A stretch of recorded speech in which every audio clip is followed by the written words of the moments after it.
Good evening, ladies and gentlemen. My name is Jim Tracy. I'm the Vice President for Research at the University of Kentucky, and I want to welcome you to this distinguished lecture this evening. The University of Kentucky Center for Applied Energy Research first held a distinguished lecture in 1994. That lecturer was Dr. Harold Kroto, Nobel laureate in chemistry, for his work with Rick Smalley on the discovery of buckyballs. Another important speaker in this series was Dr. Edward Teller, father of the hydrogen bomb. We're lucky to have tonight's speaker, Mr. Matt Simmons, a lecturer of equal stature. The organizer of this event, the Center for Applied Energy Research, has been fulfilling the need for energy research since 1977. It's just celebrated its 30th anniversary. Its research programs are varied and include both renewable and non-renewable energy research. The building, which is located about 10 miles off campus on Ironworks Pike, houses over 100 professional researchers, postdoctoral researchers, graduate and undergraduate students. Their endeavors cover a wide range of energy research, including coal preparation, coal to liquids research, carbon nanomaterials, biomass, capacitor development, coal ash utilization, and low energy cement. Energy research at the University of Kentucky has never been stronger. And I am very pleased that Dr. Rodney Andrews has agreed this summer to become our director. He had been acting director, to become the permanent director of the center. As Mr. Simmons' presentation tonight will show, community engagement is part of what the research community brings to the public. We hope you enjoy this evening's lecture. Dr. Rodney Andrews, the center director, will now introduce our speaker.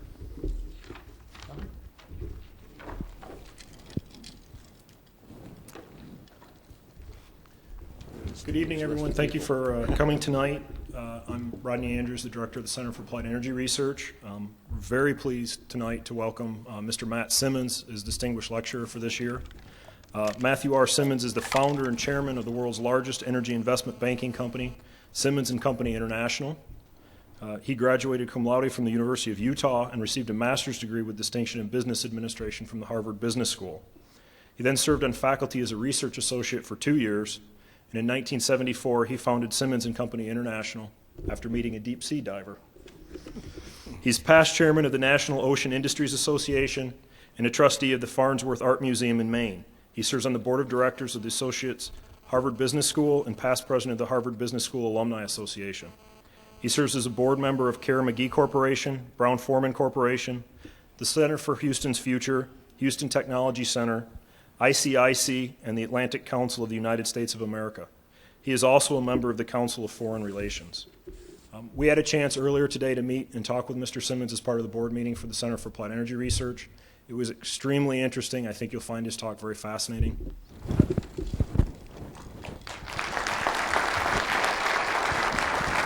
Thank you. Great.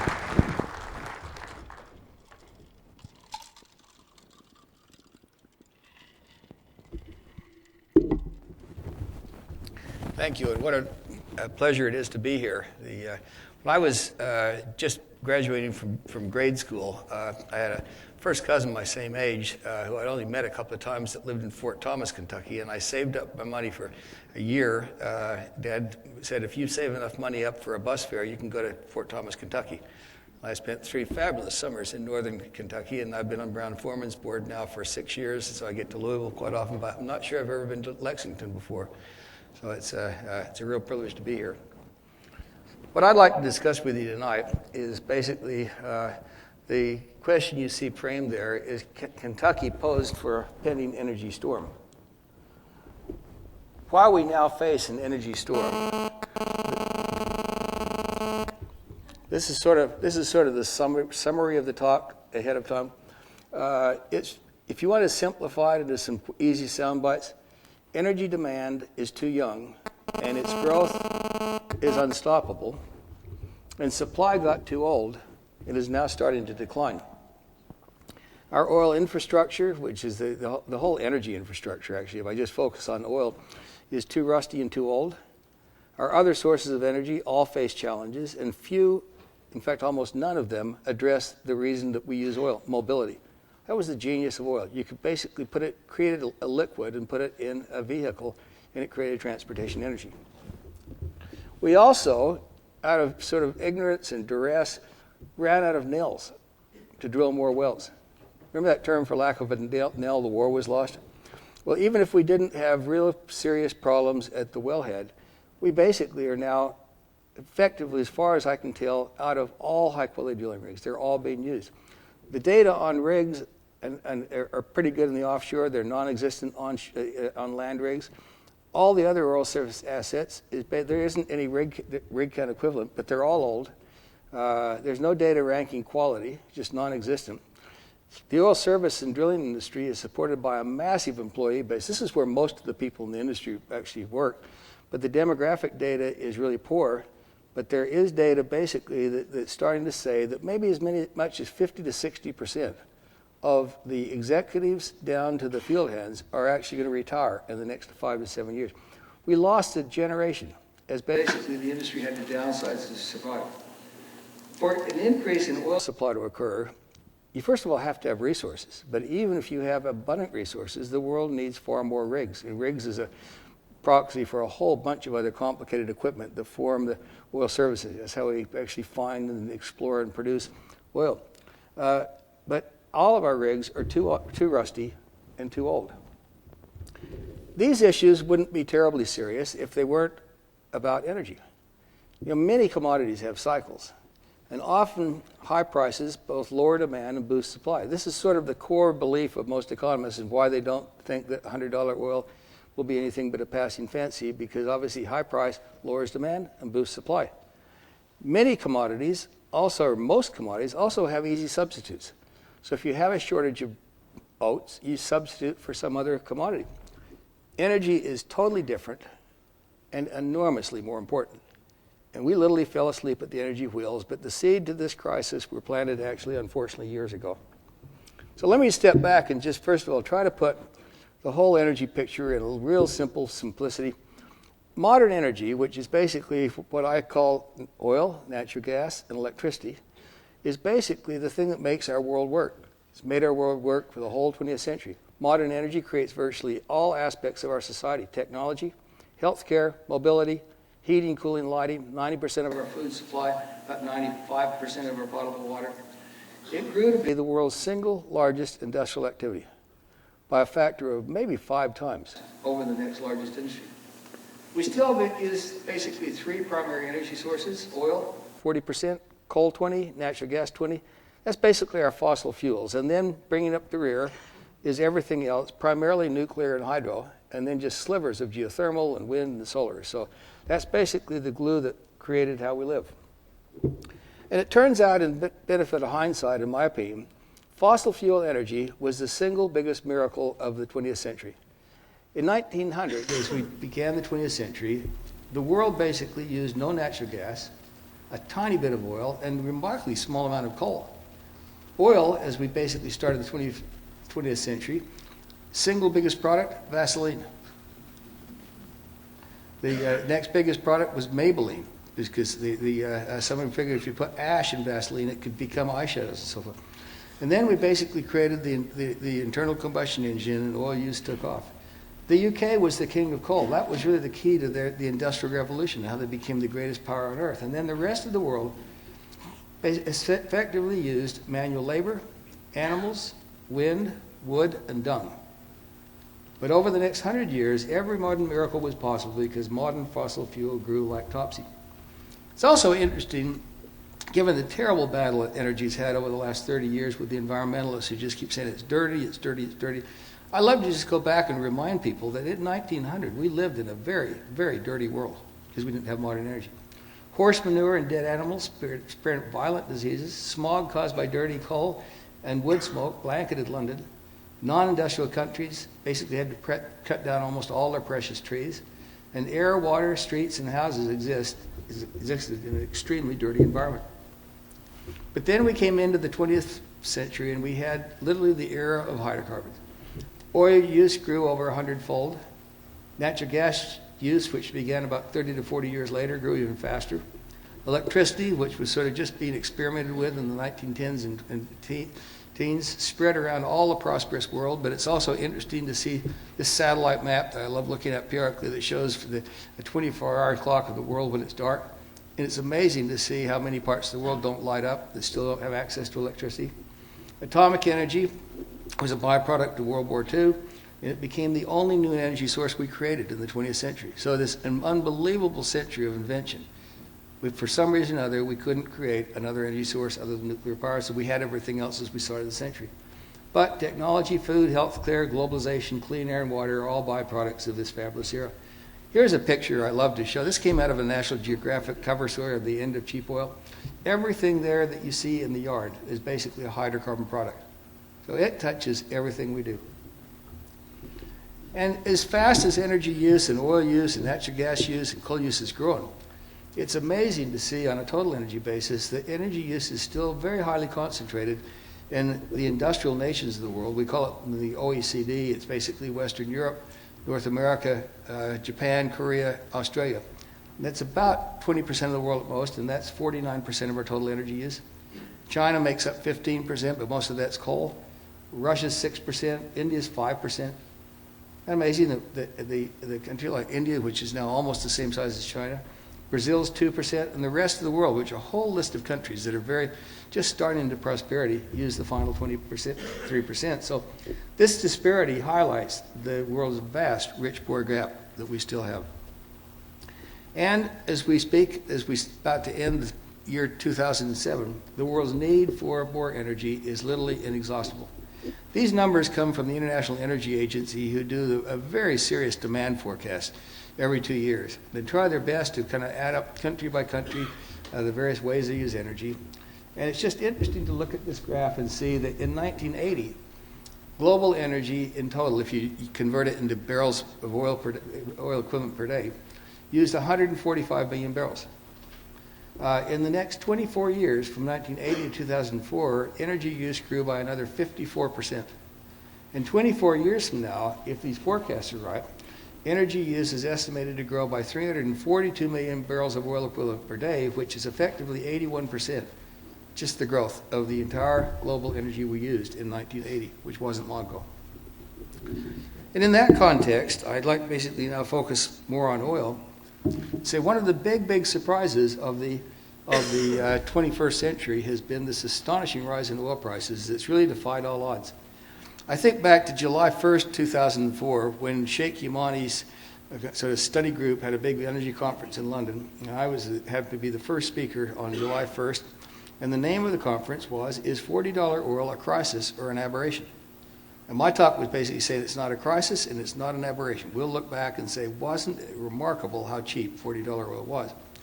I arrived in Ireland at the University of Limerick to give an energy talk sort of like tonight on April 15th, and I'd been out of pocket, just couldn't even turn my laptop on. And last time I saw oil prices were in the mid-60s, and 10 days later they were 75. Then it fell back. Ironically, I was in Beijing for the launching of Twilight in the Desert in China on January 20th or 25th or somewhere that week, and for one brief moment, oil fell just briefly below 50. And so many people said, finally, oil prices have peaked. And then on November 8th, which I think is last Thursday, WTI, which is the marker we use in the United States, was at $98 and something, but the Asian oil prices topped $101 a barrel. So we've actually, this whole idea, will we ever get over 100? In Asia, they did. Why are oil prices so high? It's a guessing game you can read in the paper almost every day. Here's the cover story of the Houston Chronicle 2 weeks ago Sunday. And here are the various reasons that they say that oil prices are so high. And this is not the New York Times, this is the Houston Chronicle. Iraq war premium has added about $10 a barrel. And interestingly, when oil prices were 40, the Iraq oil premium had added about $10 a barrel. Speculators and hedge funds, someone was quoted, said adds $10 to $15 per barrel premium, and that's been a theory that's been around for about the last 4 years too. The weak dollar, which is a new phenomenon, someone said added $17 a barrel, and someone else said fear factors created a price spike of $30 to $40. And then I love this statement, because I hear this all the time from managed economists who argue these prices are unreal and the fair price was lower. They say the fundamentals argue for much lower prices. I've never heard fundamentals speak. The fundamentals argue. And then the final term, the market is well served. Prices should not be so high. The fact that we haven't had shortages, people look at as a miracle and say it just proves how well served the market is. And that's sort of the mantra of OPEC as they meet this weekend. If you basically don't try to listen to fundamentals, but actually get your pencil out and your calculator and dig, here, in my opinion, is what real fundamentals tell you. Rising oil demand fooled everybody. Demand growth now seems insatiable, and we now know one important piece about demand growth we didn't know 5 years ago. An almost tenfold increase in oil prices didn't stint the growth at all. Oil supply woes went from being occasional to pandemic. Technology created accidental just-in-time supply. Too many oil basins have peaked, and inventory of oil liquidation became our last gasp supply. So let me just focus now for a minute on how strong is oil demand growth. Well, the easy thing to say is a lot bigger than anyone thought. Between 1990 and 1995, almost all of the energy gurus that I would go to conferences as a speaker and hear them opine on say that oil demand has probably peaked and it'll probably never cross 70 million barrels a day. What had happened is for about 7 years, the collapse of oil demand in the former Soviet Union was so dramatic that it offset the steady growth every place else. And I used to give talks when I still did slides, and I'd show the world minus the FSU, the rest of the world, the growth. Say, it would seem that these guys didn't ever turn their television on. They didn't understand the impact of the FSU. And then basically in 1995, a funny thing happened. Oil demand crossed 70 million barrels a day for the first time, and that wasn't supposed to happen. Prices started up. They got to almost $30 a barrel, and then in the summer of 1997, some hedge funds shorted the Thailand currency, the baht, and that created within 3 months the Asian flu, sort of swept through Asia, collapsing the currencies, and so many people said, well, that's it. The only reason demand grew was because of the surprise growth in Asia, and now because of the Asian flu, it's over. And then post 9/11, one more time, the pundits all said, well, demand was going to slow down anyway, but now after 9/11, we will never see demand growth. What really happened? Between 1995 and 2007, oil demand globally grew by 16 million barrels a day. Now, these are numbers that are hard to put in context until you figure that the United States today is still one of the largest oil producers on earth. We have about almost 40,000 individual oil fields, and we basically produce 5 million barrels a day. The North Sea, when it peaked, which is the last great new frontier we were on, produced 5.9 million barrels a day. So to have, in a 7-year period of time, and demand wasn't going to grow, have a surprise growth of 16 million barrels a day was a big deal. In the fourth quarter of 2007, which we're now basically exactly halfway through, and the first quarter of 2008, oil demand is projected at an all-time high. Is going to be very driven by northern hemisphere winter weather. Being in Kentucky today, it's reminded me I think we will still have a winter. But at any rate, this idea that demand wasn't going to grow was a colossal error, and in so doing, we used up all of our excess supply. Was oil demand surprise just missing China? I can't tell you how many oil pundits that say, well, the reason we missed the oil demand growth is none of us appreciated that China was going to do what it did, and then they usually add, but that's not sustainable. It's actually interesting. These numbers are hard to see, but if you look at over here, this is oil demand outside the OECD, and the bottom line is it grew every place. Yes, China was the biggest growth of 43%, but China basically added 1.43 million barrels a day. This is between 2001 and 2006. But then the OECD has been kind of a mixed bag, but the United States of America in that same period of time grew by 70% of the growth of China in total volume. And so it turns out that oil is not slowing down, and it actually doesn't show any signs of being able to slow down. What's driving this astonishing demand in oil growth? Real simple. 2 easy words: mobility and prosperity. Mobility basically is that people basically have seen how we live, and they really basically would rather drive a car than walk or ride a bike or get on a bus. But again, these numbers are very hard to see, but I'll just basically, if you basically take a look at the world and see how disparate our mobility is so far is, in North America, we basically have, for every 1,000 people, we have 641 cars. In the former Soviet Union, Eastern Europe, for every 1,000 people, they have 182 cars. In China, they have 18 cars per every 1,000 people, and they want to be like us. And then look at the prosperity. These are big growth rates for these countries that basically barely used any energy, but now they're able to afford it, and they're using it prolifically. So how high can oil demand grow? Well, in my opinion, there is no glass ceiling. The idea that $100 a barrel will stop demand growth is preposterous. All you have to do is travel around many other parts of the world. A year ago last week, my wife and I were in Kenya and Tanzania to pick up our daughter, and they're all fall on a program, and it was amazing to see the traffic congestion in Greater Nairobi, in Mombasa, and Arusha, and their roads were more crowded than Houston, and they basically were paying $7 a gallon for dirty diesel. Now, if they could afford that in Kenya and Tanzania, let me tell you, we're not going to slow down just because oil prices are $100 or $150. If you do the conversion of $8 a gallon, it's about $300+ a barrel. And it's the consumers that basically control demand. Refiners don't care what they pay for oil. They care about making a spread. The best experts that are doing these careful demand studies, like the International Energy Agency, predict that oil demand will exceed 15 million barrels a day by 2020 and maybe 125 million barrels a day by 2030. But at the 115 to 130 growth, it still leaves India and China as effectively energy paupers. In fact, if you take apart these astonishing models and say how much has China and India grown per capita, they're still basically about less than half of what Mexico per capita consumes today, which is the lowest energy consumer of the OECD. So I think what we know is that high prices don't kill demand, and so there is no glass ceiling. But there's one other thing that's very important to realize. Oil demand can be as high as you want it. I can demand $1 billion. I just can't figure out how to get it. Oil use can never exceed oil supply. So what do we know about oil supply? Well, the first thing that is pretty easy for me to see is if you look carefully at the numbers over the last 5 to 7 years, outside of OPEC, the supply basically has petered out. There's a little bit of growth from 2 or 3 countries, but most of the countries outside OPEC that produce oil are now in decline. OPEC's excess capacity got used up. This was the growth that we didn't plan on. This Wall Street Journal on tap shows effectively the myth that Saudi Arabia has 2 million barrels a day of excess capacity. They perpetuate that myth. The best people within Saudi Arabia that know what they're talking about, that are being honest, say, we don't have any excess capacity. We have one giant field we could bring on more, but we shouldn't because it would just then collapse more.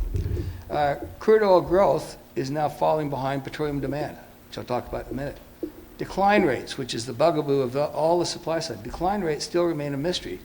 There's so little data on field-by-field decline rates, other than the North Sea. But when you dig through it, you can actually find the data. But one thing that's not a mystery, modern oilfield technology created monstrous decline rates, and they're just too high. And petroleum stocks are enormous, but they're primarily line pack. They're what we have to have in the system to keep everything going from the wellhead all the way to, in the United States, for instance, the 170,000 service stations we have. So most of it is inventory, but it's non-usable inventory. If oil demand growth is unstoppable and supply is faltering, then what's next? Well, what's next is we're talking about peak oil. And peak oil doesn't mean we're running out of oil. It means that we have peaked and therefore are not going to grow. Oil supply stock liquidation can happen for a while, but it is a totally non-sustainable supply. Growth in natural gas liquids, which is how we're making up the balance between crude oil and petroleum use, is a non-sustainable supply. And non-conventional oil exists in vast quantities, but the Canadian tar sands, the Canadian oil sands, the Orinoco tar belt, even though heavy oil of Kern County is expensive, they're very low flow rates per well, very energy intensive, and it basically turns out to be quite low quality crude, very hard to refine into finished products. So has peak oil arrived, or is it decades away?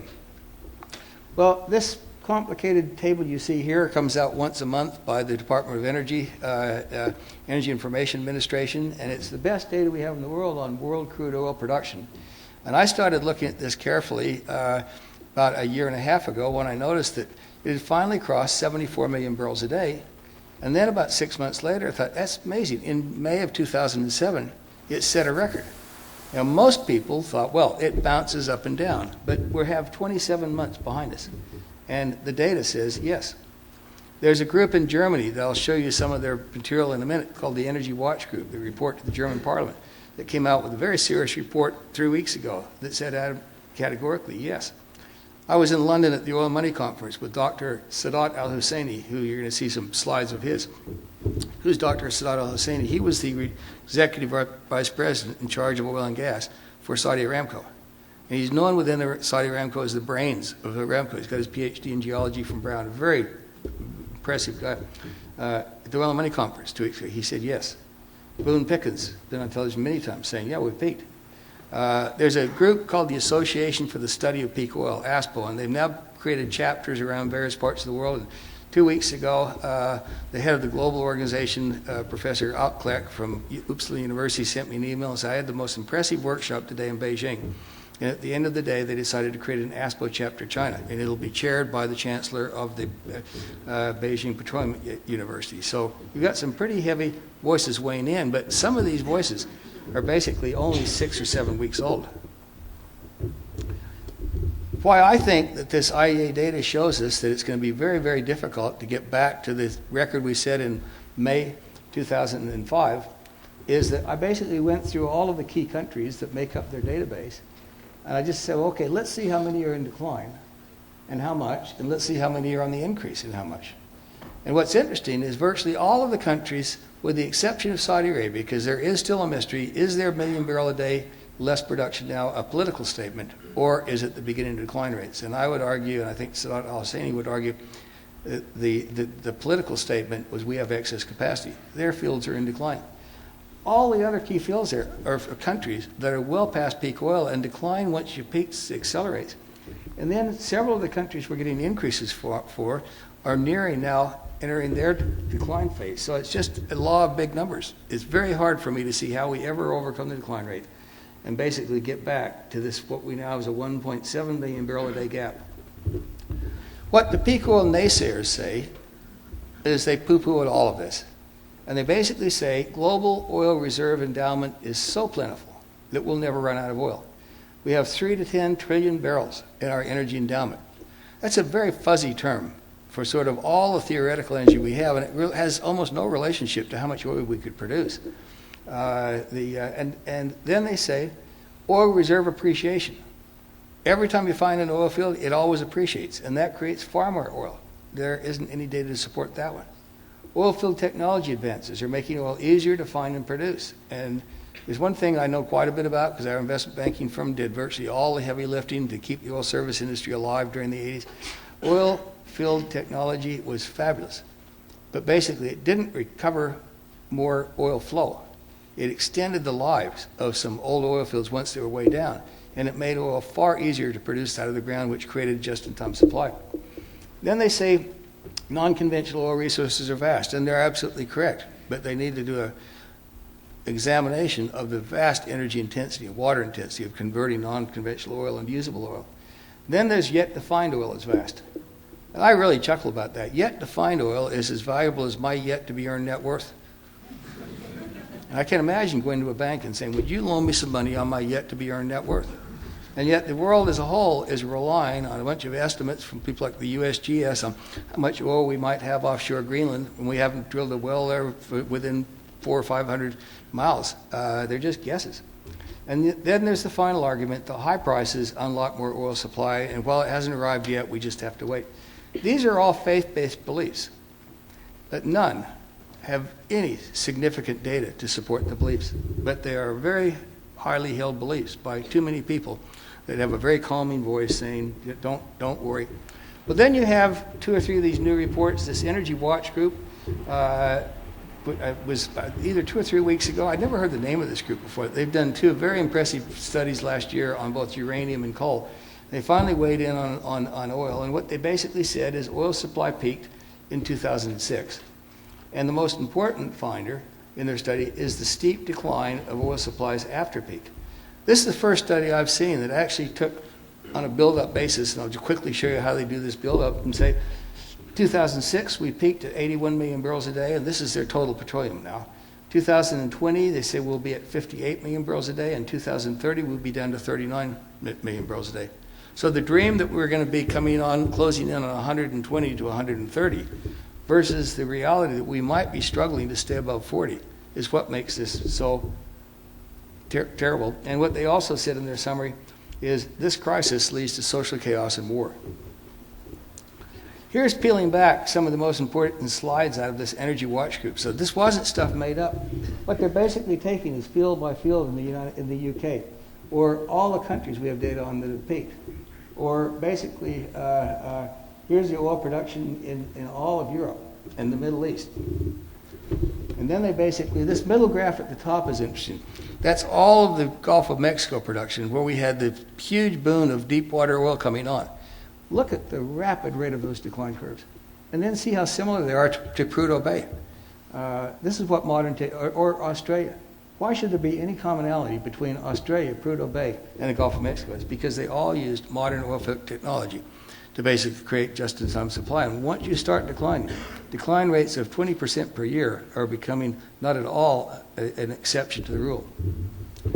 And so finally they add all these up and they come out to the bottom one that basically says the top line is what we thought we were going to get, and the bottom line realistic is what we should be preparing for. I don't know how accurate they're going to be, but they're certainly a lot more accurate than people say, oh, that top line will be easy. It's just going to be a stiff challenge. And then here's what my friend Dr. Sadat Al-Husseini, as I said, was the executive vice president of the world's most important oil producer on earth, Saudi Aramco, said at the Oil and Money Conference on October 30th, 2007, which was, I guess, 2 weeks ago yesterday, 2 days ago, he basically said the top 38 giant oil fields of the Arabian Gulf are in total 41% depleted. He said the remaining usable reserves are 360 billion barrels. He said that the critical leading-edge technologies are up against very complex reservoirs, and at least 300 billion barrels reported reserves are political barrels. They are being exaggerated. Here's a summary of Dr. Al-Husseini's assessment. And again, one more time, he does the same sort of just looking at the data. And he finally gets to the end and says, okay, this represents basically here we are at a peak, and then we have a 10-year production plateau before we start declining. But he then reminded everyone he's taken every project you could find in the world and plugged them into this database and assumed they actually happen on time, hit their peak rates, and last for a long time. He said, this is a best case. It's not pessimistic. On the other hand, if you go on the Department of Energy's website and you look at the Energy Information Administration, here's what they're advertising. Now, to be fair to them, this basically was published at the end of 2005. They basically say, when will the world's oil production peak? And then the head of the IEA says, when will the world oil production peak? The IEA's short answer is not soon, but within the present century. A peak in world oil production is decades away, not years away. And yet here's what their data says. So big difference between the data and the words. So in this context, if we're starting to create a gap between supply and demand, how high can oil prices go? Well, the first thing I think is very important for everyone to realize is that $100 a barrel is sticker shock. It's still very cheap. It's 15 cents a cup. To get there, you take a barrel and divide by 42, and that gives you an American gallon. You divide a gallon by 16, you get a cup. Anyone in their right mind that says 15 cents a cup for one of the greatest, most valuable and scarce resources, and a cup of gasoline doesn't sound like much, but if you put gasoline in a car, a big car with 6 people in it, it'll take you 2 miles for 20 cents. That's at $3.20 a gallon. So a cup's quite a bit. Consumers in Europe, Australia, and New Zealand have been paying $250 to $300 per barrel for the last several years. It's all taxes. Oil was a miracle product. It created transportation fuel that traveled. It created global prosperity. And yet, sadly, we used up most of our highest quality oil at an average price in the 20th century of 2 cents a cup. How important is peak oil? Well, if the crisis is ignored, it will at the least lead to social chaos. If peak oil is past tense, then, and I think there's some strong data that argues it is, then we've run out the clock for any easy transition solutions. And so I think what we need to realize is this is not the wolf is starting to walk up to our front door. The wolf is inside the house. Or as someone recently said at the conference, the 500-pound elephant just sat on our chest. How quickly could this crisis play out? Well, demand exceeding supply is starting to drain our oil stocks, because that's the last gasp. And at some point, we breach what's technically in the industry known as the minimum operating levels for these vast amounts of petroleum. And then basically we have no usable supply left. The rest is line pack. It's like going in, worrying about a blood crisis, sending someone into a clinic, saying, count the blood there, and they came out and said, I counted 10 ounces, 8 in me and 2 on the shelf. It's the 2 on the shelf we need to worry about. Absent a rationing system, when we have shortages, shortages are going to lead to hoarding. And the hoarding creates literally a run on the petroleum bank. Empty tanks in the United States, if we ever had a transportation fuel shortage, could literally drain our system in less than a week or so because of the topping up the tank. And the service stations top up their tank, and it just sucks the inventory out. Is peak oil a big challenge, or is it our greatest challenge? Well, in my opinion, and I'm not having, this is no statement about global warming, whether it's real or not, but I don't hear anyone saying global warming is something that's going to immediately impact our lives in the next 5 to 10 or even 15 or 20 years. Global warming pales in comparison to the immediate devastating impact of peak oil. We have no plan B to address how we start to end our addiction to oil. Could greater challenges be limits to natural gas, coal, uranium, and potable water? And the answer is we don't really know very much, but the more I dig into natural gas, it's pretty scary. Uranium's pretty scary. Might be even coal is when you look at the difference between high-quality coal and brown coal. So we, the world, fell asleep at the global wheel. No current other energy source provides an easy or realistic substitution for oil. Natural gas is fabulous, but it is the world's only super efficient heat source, and we should not use natural gas. We shouldn't use it to create electricity. We certainly shouldn't use it to try to create a substitute for oil. Coal, nuclear, hydro, wind, and solar create electricity. And as far as anyone knows, that's all they'll ever do. It would be wonderful to think, well, why don't we just invent some electric cars? The problem is we have 900 million vehicles already on the road that need liquid energy. So even if we created an electric car, how long would it take before, and we don't have that time. Biofuels turned out to be a wonderful idea, but basically they upset our food chain and our water supply, and now I think a lot of people are starting to realize that corn ethanol was really a bad deal. It doesn't technically work as well as so many people were so excited that it did. And electricity, which is the modern miracle of light, is a highly inefficient heat source. So I think we need to be very realistic about all our forms of energy and make sure that we don't lurch into using one another to try to solve the other and have it energy inefficient. We need what I call a plan B urgently. The world faces the greatest risk to sustaining the 21st century as oil peaks, and probably natural gas too. We need an R&D revolution to investigate ways to invent new energy sources, but what's interesting to me is it is really a tough challenge. I mean, it is amazing to think that in the 20th century, it was only atomic energy that we actually were able to create. If we have any frontiers, I suspect they're going to be in the oceans and space and the Earth's interior, or a combination of all three, but we're barely doing anything on all three of those, and they're all very technically complicated. We need new conservation standards to be mandated like rationing was in World War II. That's how we actually won the war. We rationed and limited the amount of things people could use. We need to basically liberate the workforce and let people work when they want and where they want and pay by productivity. And if we did that effectively in a 5-year period of time, I think we could end long-distance commuting for an amazing amount of people who basically really don't need to drive 2 hours in the morning, 2 hours in the evening, go to their office and get on their laptop computer or desk. They can stay at home or work in the neighborhoods, and once in a while go into the office and meet as a group.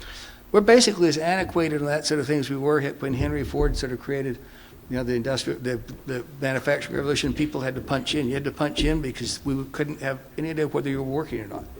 We need to grow food locally. The amount of energy we use by shipping food all around the world is unbelievable. It's unbelievable in the refrigeration we use. It's unbelievable in the transportation fuel we use. It's unbelievable in the additives that have to be added so it doesn't rot. Grow food locally. That'll work. We know how to do that. We can can and bottle. We did that when I was in college. Produce goods locally. The idea that of this globalization that sort of came out of nowhere didn't mean we shouldn't know people around the rest of the world, but take a unit, break it into its simplest parts, and then find some place in the world where there's still people willing to work for 50 cents a day, and that'll drive costs down. And then we didn't even think about the energy we were consuming by zinging these goods all around until we finally had a finished product. We need to make stuff very close to where we use it. And we're going to have to do these things because there's not going to be enough. Kentucky, like America, like the world, also needs a plan B. Peak oil is real, and so I think Kentucky got a plan for it. Kentucky's energy sources have their own unique limits. Natural gas is probably scarce and declines faster than oil, but I think it would be interesting sometime to do some deep drilling and see underneath the coal fields, is there any coal bed methane? Is there any natural gas? When you've never drilled for it, you literally don't know. Coal has a fuzzy resource database and obviously the environmental issues that you all have to deal with, but there's no way that you could basically create enough fuel sources out of coal without creating some unbelievable shortages in coal. Ethanol for corn turned out to be an unwise idea. It was too energy and water intensive and low BTU value and highly corrosive. So Kentucky, like America and the world, also has a rusty energy infrastructure that's badly in need of rebuilding. I tried to check the statistics of the age of your refineries, but I bet they're about the same as the average in the United States, 60 to 85 years old. That's too old to have a refinery. They need to be rebuilt. And Plan B has to primarily address conservation, and big-time conservation, not little things that we all try to do individually, because we don't have time and it won't work. Kentucky's water assets creates a phenomenal potential for energy conservation. Turns out that moving goods and people and energy by water saves massive amounts of oil use. There's some studies that have been done that say that over a long distance, if you can keep goods on barges, particularly when you have them all roped together, so you're pulled by one tug, you go from the west coast to Portland, Maine, San Diego to Portland, Maine, and as long as you're not traffic jammed in the Panama Canal, coast the waterways, get it there in about 13 days versus the 25 days it takes to ship goods over by trucks over long distances, and you use 1/30th to 1/35th the amount of energy. That is a big-time energy efficiency. River currents could also be tapped for more electricity. Current-to-water energy is so infinite. But, we did a lot more of that in the 1800s than we actually forgot about in the 20th century. So America's rivers and our oceans could be the 21st century superhighway. They're going to almost have to be. But, boy, we have a lot of work to do. We need to dredge a lot of places so we can use these again. How sustainable is Kentucky's and Appalachian Basin coal? Well, the coal research data might not be much better than Middle East oil data, which turned out to be really a joke. We just didn't actually ever drill enough wells to see what was there. We all assumed we knew. Too many reserve estimates are stale and essentially volumetric in nature. Black coal is clearly a diminishing global supply, and that was the highest quality coal we've ever had. Brown coal contains low BTUs, but the tons value is just unbelievable. There's an interesting book that John McPhee wrote a couple of years ago called Common Carrier. He takes you each chapter, it's going to stand on their own, of showing you the kind of life cycle or reason we have all these carriers. And in one of his last chapters, it's called Coal Train. And he traces you through how you load up a unit train as a specific number in the Powder River Basin and take it to a power plant 20 miles outside of Macon, Georgia. It's just unbelievable to see the intense effort that it takes to load 19,000 tons of coal onto this unit train that's 1.5 miles long. It takes 5.5 days to get from the Powder River Basin to Macon, Georgia. As soon as it arrives, the coal cars are all dumped upside down. The coal comes out pneumatically, and then the train goes back. Unit train goes back empty for 5.5 days. And then McPhee gives you the zinger. He said, on the ground, in 19,000 tons of brown coal is enough for 8 hours of running the power plant. Astonishing. So coal needs to remain our key energy source for electricity. That's going to be a strain, particularly if we finally back out natural gas for electricity. So we don't need to basically create a bunch of new uses for coal until we know a lot more about the sustainability of our coal resources. Kentucky's lucky, though, and this is a fact that you don't see very often, but Kentucky is one of America's very few significant energy exporters in the United States. Most of the rest of our states are energy parasites. They import more energy than they create. It's interesting to see Wyoming is number one as the largest energy exporter, and that's because they have coal, oil, and natural gas. Alaska is number 2, it's just oil. West Virginia is number 3, and it's coal. New Mexico is number 4, and it's coal and oil and coal bed methane. And then Kentucky's next. So you're lucky to have the sources you do. Most of the rest of our states are energy parasites. Look, for instance, these are the top 4 energy importing states: California, Florida, New York, and Ohio. Importing probably approximately 80% of the energy they use. They have to bring from outside the state. So how does Kentucky address the peak oil and gas issue? Well, the fact of the matter is you have no plan B as far as I know, but the good news is no one else does either. So you're not behind the times. The state's lucky to be a major energy exporter. The state's fortunate to have the Ohio River waterway and TVA nearby. And the state has no proof of any meaningful oil and gas. Maybe deep exploration in your state might work, but it would be nice to at least test and see. So, in summary, in my opinion, for better or worse, there is twilight in the desert. The era of boundless cheap energy is over. The likely decline of quality oil is at hand or past tense. And how the world responds to this challenge might make solving World War II look simple. So I think it's time to act now and take peak oil seriously. Thank you.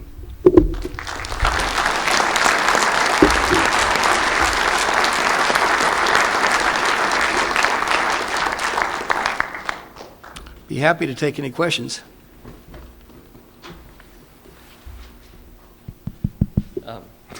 First, I'd like to thank you for your book and posting of your speeches on your website. Very informative. Yep, that's on. Two-part question. Regarding your 6.7% production decline rate, and if you use a 5% increased consumption rate in the exporting countries, well, I run the numbers. It looks like we could hit zero exports, not production, in almost a decade. Yeah. And then regarding that, regarding the as the demand increases, how does that relate to the price increase in oil? What's the slope on that graph? And will we approach your guess of $5 a cup that you made? First of all, the issue you raise about the exporting countries that furnish most of the world with their oil, almost every one of them now has demand on the increase.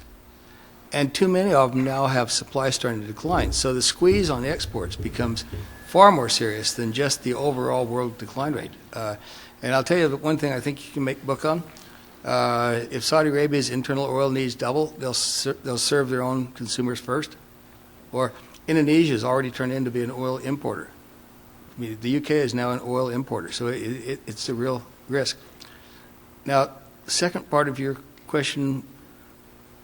The shortfall between supply and demand versus the price appreciation. Yeah, well, the problem with the shortfall is that it does finally cap demand, because obviously you can't use what you don't have. And as I sort of probably too quickly said, if we basically then just rely on liquidating inventory because it feels good, we will run into shortages. You make book on it. And they could come right out of the blue. 3 weeks ago, China all of a sudden had shortages of diesel fuel. Now, the thing that caught my eye was they reported that actually a guy got killed by coming in front of the line. We had a few of those instances in the United States in 1979. So how high does price go? No idea. What stops those countries, the exporting OPEC countries, what stops them from, surely they realize this, they could cut production in half, the price would double overnight, they'd make the same amount of money. Is it the fear of military intervention? No, I think it's basically a mindset that, and again, these these OPEC countries have a bunch of smart people, but they read the same things we do, and they'd read all of these oil experts that said, well, you can't get oil prices over 30 or you're going to kill demand. And that's what everyone said. I thought it was stupid 4 years ago when I heard that. And the same thing at 40. So they actually would like to keep oil prices down. But also they know they're caught in a vice now. Now, I've argued many times that the single best way to preserve your oil is to lower the rate at which you're producing. It used to be called conservation production practices. If I were Saudi Arabia today, I would belly up and say to the world, our oil fields are too old. And we need to voluntarily lower our rate of production to 5 or 6 million barrels a day so we can actually probably hold that there for maybe a decade or two. What are they doing? They're boasting that they basically have excess capacity. That's why when Dr. al-Husseini finally boldly spoke out in London, I was so proud of him for having the courage, because he could be under house arrest for doing that. Other question? Yes. Yes. I've heard a couple of energy talks in which the speakers have advocated that non-conventional fossil fuel sources such as coal to liquids, oil shale, tar sands would fill the gap between demand and supply going into, say, 2030 and 2050. Yeah. And I'm wondering, have you done, say, an energy balance analysis of exploiting those types of fossil fuels? And is it possible that actually exploiting those types of fuels would actually increase the gap between demand and supply by trying to utilize those types of resources? Yeah, it is very complicated to do an accurate energy balance sheet on almost anything today, because we have such limited data. But if you do the most simplistic energy balance sheet, resource balance sheet of turning Canadian oil sands and tar sands into usable energy, it's got to be a net energy loser. And there's also a pretty good number out now that says that they have to use 4 to 5 barrels a day of potable water to create 1 barrel of heavy oil. And then the output's low quality and needs an intense amount of refining versus simple refiners that can turn pretty easily light sweet oil into gasoline. So all the way across the board, you're chewing up energy. And people that say, oh, this isn't a problem, Canada has their heavy oil is just like Saudi Arabia. I keep reminding people that there's a project that Shell Oil has in north of Edmonton. That about 3 or 4 years ago, they wanted to upgrade it by a tune of 100,000 barrels a day. And they originally thought it would cost about $3 billion to do that. As of the end of last summer, their newest estimates are $14 billion. So they're probably not going to do it.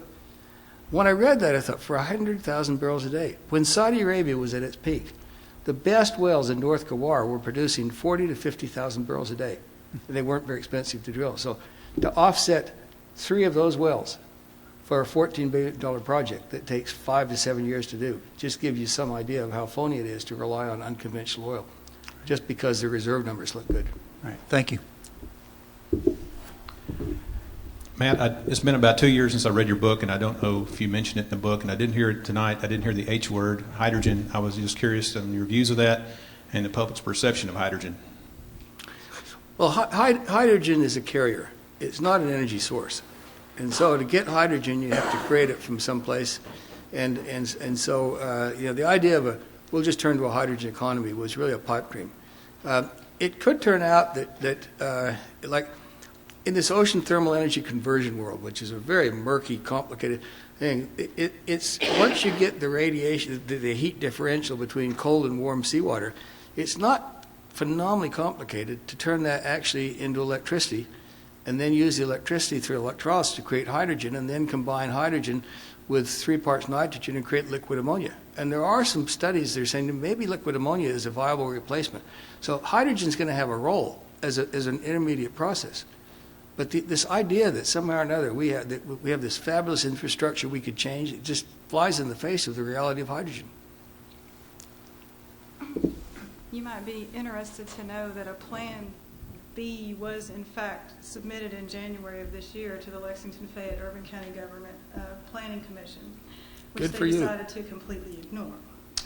Well, but at least My question is, though, that plan presumed a 20-year timetable for full implementation. I'm now concerned that might not be enough time, even if we started immediately. You're shaking your head. How much time realistically would it take? I wish I knew, but I would say from a planning purpose, 5 to 7 years. That's all. Anything beyond that, you throw it down. I mean, do all those things, but don't think you've solved the problem. Okay. Thank you. Going along with the Plan B type discussion, you spoke pretty clearly that you think that you need to develop a Plan B. Is it really something that's that imminent? I mean, is there not enough time for the markets themselves to respond to obviously a very profitable solution? First of all, I grew up in a commercial banking family, and I've been an investment banker for 40 years, and I know a little bit about markets and how they work. They're basically, they don't the free market efficiency of Adam Smith is a joke. Markets punish glut, and basically they wait until you've run out and then send prices up. And so I think if we're going to tackle this problem, it needs to be very top down. Like start with every county and do it, but don't expect every household to do their own Plan B. What we ultimately need to do is have a sort of global summit with the same intensity that we created the United Nations, and tell all of the countries very loudly and clearly, it's too bad, but oil has peaked. But before we start clawing each other's eyes out, why don't we actually work out a global Plan B and do it with the same intensity that we actually solved World War II or we created the Marshall Plan? Both those phenomenal things were 5 to 7 year projects, and they worked.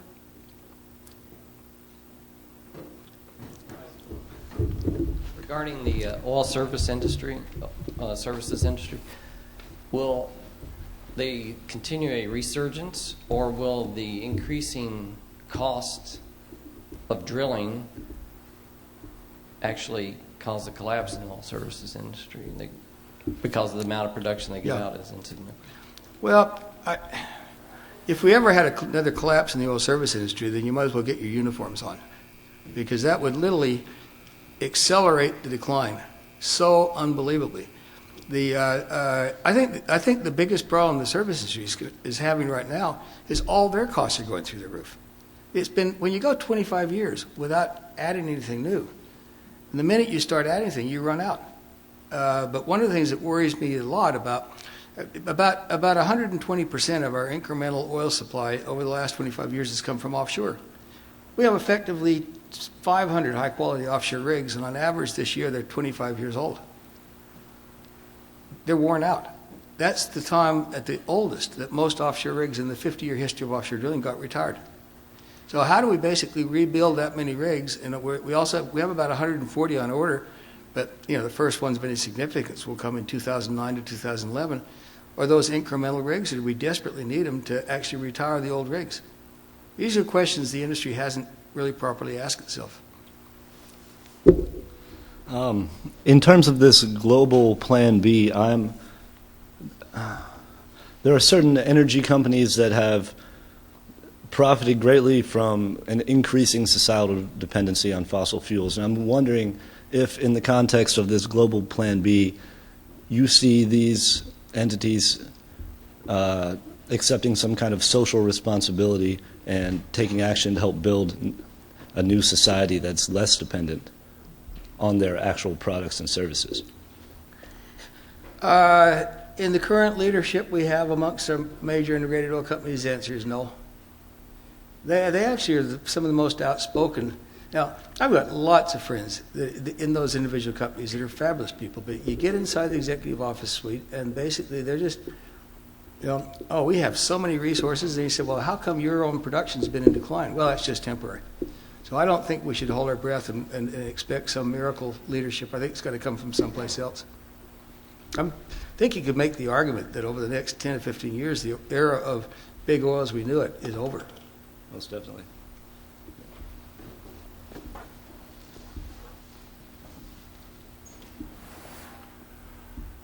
If tonight one of the largest oil refineries in Saudi Arabia was knocked out by terrorists, what action do you think the President of the United States would have to take tomorrow morning? Well, it's not the refineries that are critical. That would be a big blow to their internal economy. Ras Tanura is the loading dock for all of the exports, other small amount on the Red Sea, and even more vulnerable is something called the Abqaiq oil processing plant.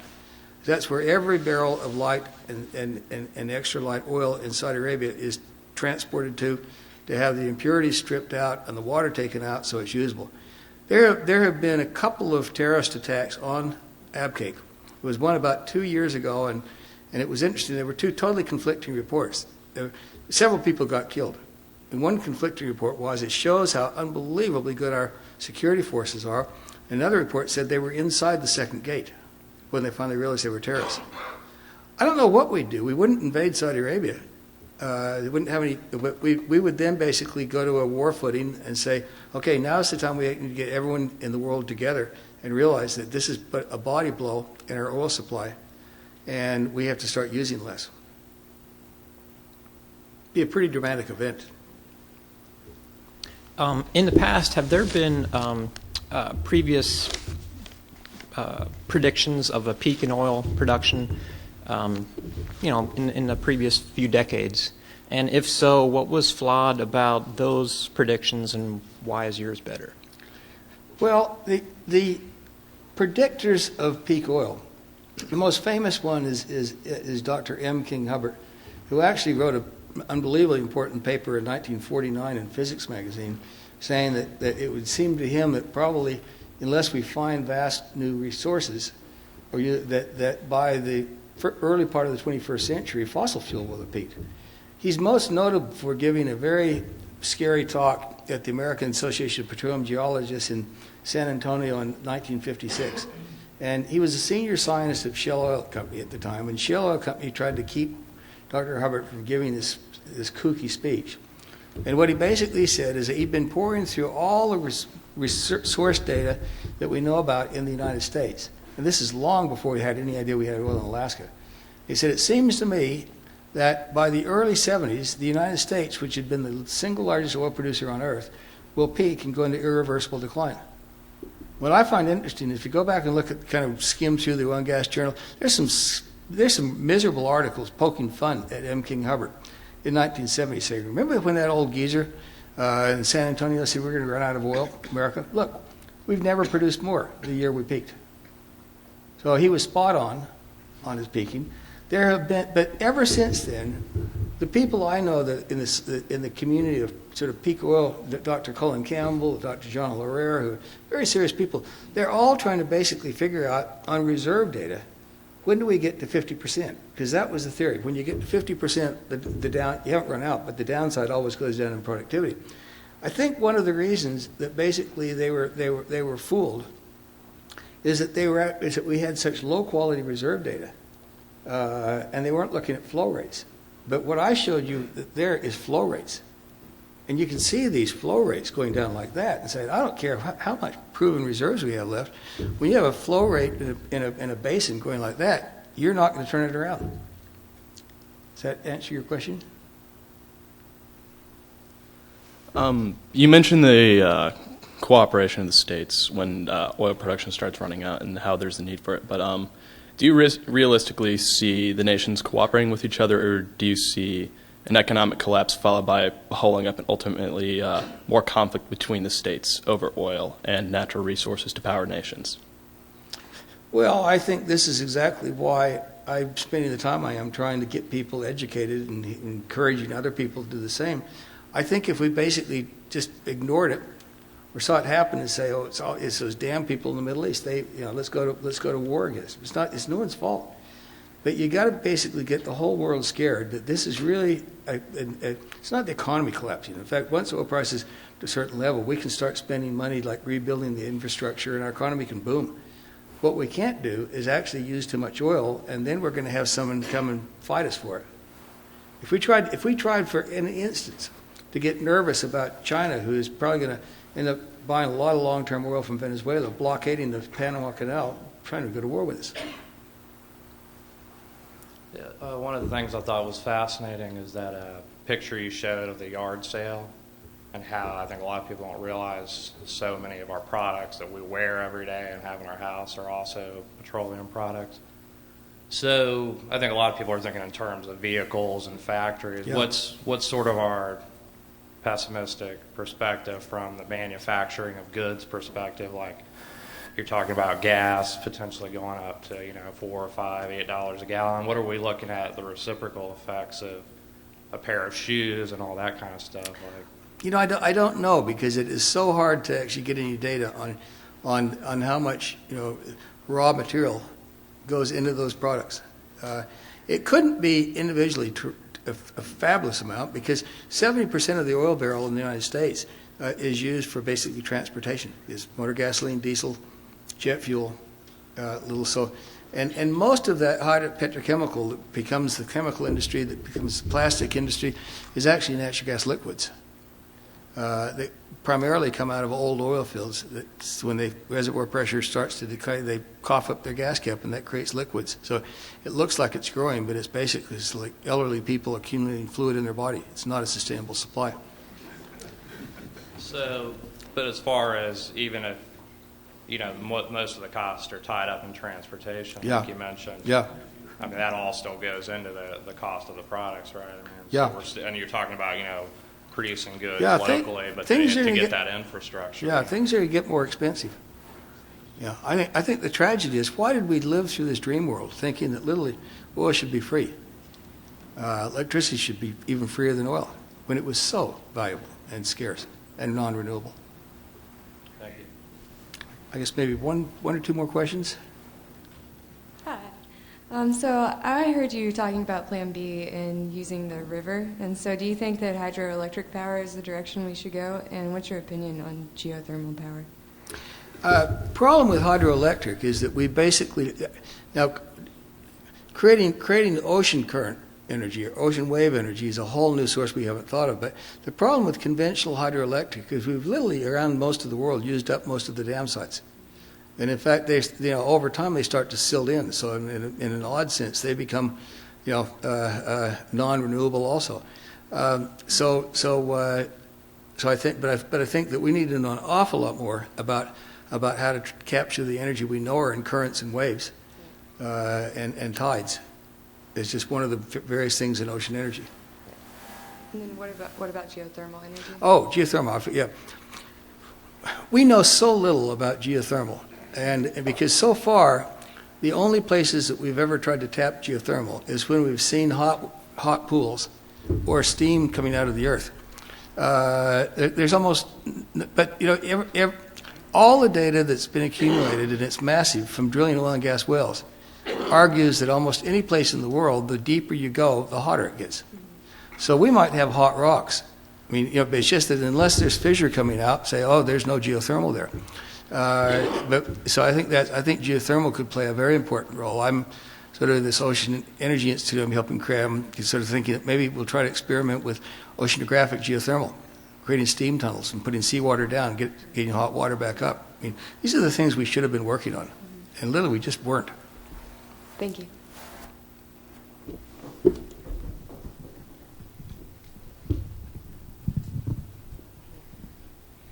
What about nuclear energy? How would you think about the implementation of a wide usage of nuclear energy into a Plan B?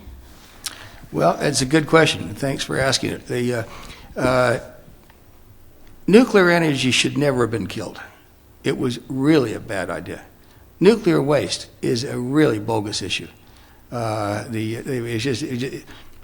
not a bogus issue if you let someone steal it. But I mean, we waited too long, and now what we don't really know, as far as I can determine by reading some serious stuff on uranium, we haven't found any high-quality uranium in a long, long period of time. And a surprising amount, off the top of my head, I can't remember the percentage, of our fuel source for nuclear power in the United States has been reprocessing spent weapon grade.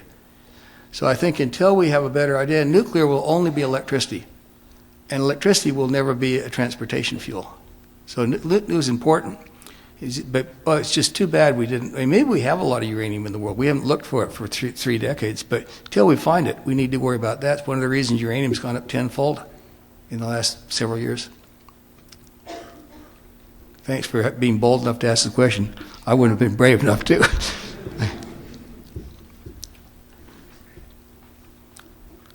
All right. Well, thank you very much.